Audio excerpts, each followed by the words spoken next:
সুন্দরবনে পাখি মারার মজাই আলাদা। ঠিক বলেছিস, আজকে অন্তত 10টা পাখি মেরে নিয়ে যাব। 10টা অন্যদিন মারিস, আজকে আমার প্রথম দিন।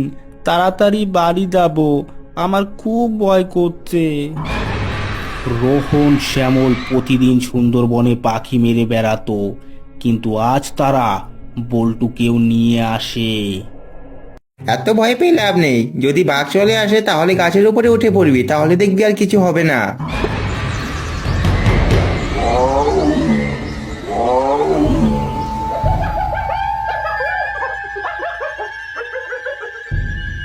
আরে ওই যে কি সুন্দর একটা পাখি, তাড়াতাড়ি ওই পাখিটাকে মারতো।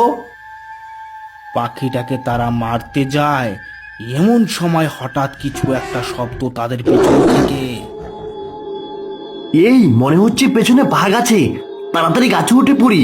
ওই বল্টু, তুই গাছে উঠে পড়।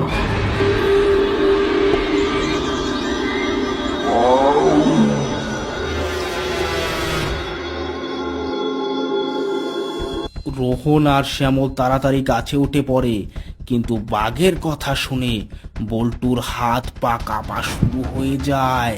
সে আর গাছে উঠতে পারে না।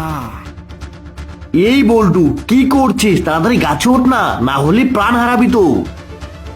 এমন সময় দেখা যায় ঝাড়ের পিছন থেকে একটি কালো বাঘ বেরিয়ে আসে। সর্বনাশ করেছি, আজ আজ বল্টুর রক্ষা নেই। আমাকে কেউ বাঁচাও, বাঁচাও! বল্টু ভয়ে সেখান থেকে নড়তে পারে না। তারা দুজন গাছ থেকে শুধু দেখেই যাচ্ছে। দেখা ছাড়া তাদের কাছে আর কোনো উপায়ও তো নেই। বল্টুর ওপর আক্রমণ করবে, এমন সময় হঠাৎ একটি গুলি এসে বাঘটির শরীরে লাগে, আর বাঘটি মাটিতে পড়ে যায়। এ আবার কে? বাঘটিকে কেনই বা মারলো? রোহন আর শ্যামল তাদেরকে জিজ্ঞাসা করে, তোমরা কে?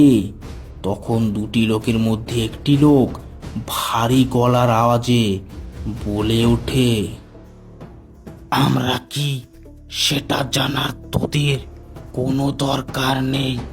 শুধু এটা জেনে রাখ যে এই জঙ্গলের যত কালো বাঘ আমরা দেখব, সবগুলোকে এভাবেই মারবো। এটা শুনে শ্যামল রোহনকে ফিস ফিস করে বলে, কয়েকদিন আগে মামার কাছে শুনেছিলাম কালো বাঘের নাকি চোখ অনেক দামি, তার মানে এরা বাঘগুলোকে তাদের চোখের জন্য মারছে। এটা হতে দেওয়া যাবে না, তাহলে পুলিশকে বলে দিতে হবে। এই এই তোরা কি ফিস ফিস করছিস? যা, বাঘ এখান থেকে, বাঘ বলছি, বাঘ। এমন সময় হঠাৎ একটি বড় হায়না এসে একটি লোককে টেনে ঝাড়ের পিছনে নিয়ে যায়, আর লোকটির আওয়াজে বোঝা যায় যে হায়নাটি তাকে চিড়িয়ে চিড়িয়ে খাচ্ছে। আগে জানলে আমি তোদের সঙ্গে আসতামই না। এখানে তো একটার পর একটা বিপদ লেগেই আছে। লোকটির চিৎকার শুনে তার সঙ্গে থাকা আরেকটি লোক সেখান থেকে পালায়। এটা দেখে রোহন, শ্যামল আর বল্টু দৌড়ে বাড়ির দিকে পালায়।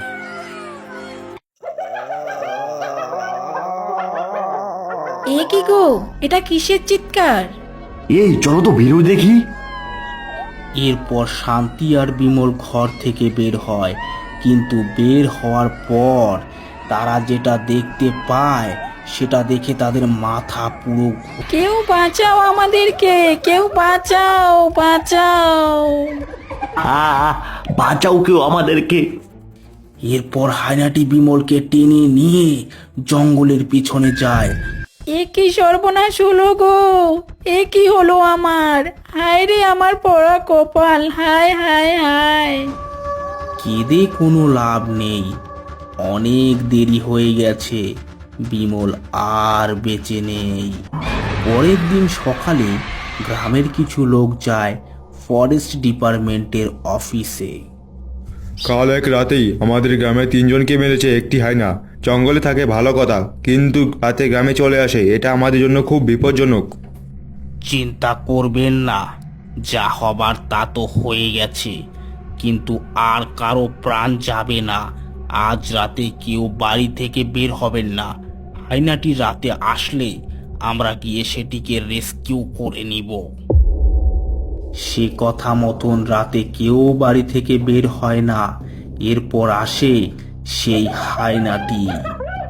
ওই তো এসে গেছে, কিন্তু এখানে কিছু করলে গ্রামের লোকের ক্ষতি হতে পারে, তাই হায়নাটিকে জঙ্গলে নিয়ে শিকার করতে হবে। এরপর তারা অপেক্ষা করতে থাকে, কারণ গ্রামে কোনো লোক বাইরে না থাকায় হায়নাটি কাউকে পাবে না, ফলে সে জঙ্গলে ফিরে যাবে। আজ কাজ থেকে ফিরতে অনেক দেরি হয়ে গেল, তাড়াতাড়ি বাড়ি যাই। আজ তো গ্রামের বাইরে থাকা একদমই নিষেধ। রকি জানতো না যে হায়নাটি চলে এসেছে, বসে আছে শিকারের জন্য। হঠাৎ জঙ্গল থেকে হায়নাটি বেরিয়ে আসে রকির সামনে। একি সর্বনাশ কাণ্ড! আজ আমার আর রক্ষে নেই। এই লোকটা কোথা থেকে চলে আসলো? আর দেরি করা যাবে না। রেস্কিউ টিম রেডি ছিল, তাই তারা খুব সহজেই হায়নাটিকে রেস্কিউ করে নিয়ে চলে যায়। তোমরা কি চ্যানেলটিকে সাবস্ক্রাইব করবে, নাকি হায়নাটিকে বলবো তোমাদের কাছে যেতে? বন্ধুরা, তোমরা চ্যানেলটি সাবস্ক্রাইব করে লাইক করো আর কমেন্টে তোমাদের নাম বলে দাও। পরের ভিডিওতে আমরা তোমাদের নামটি তুলে ধরবো।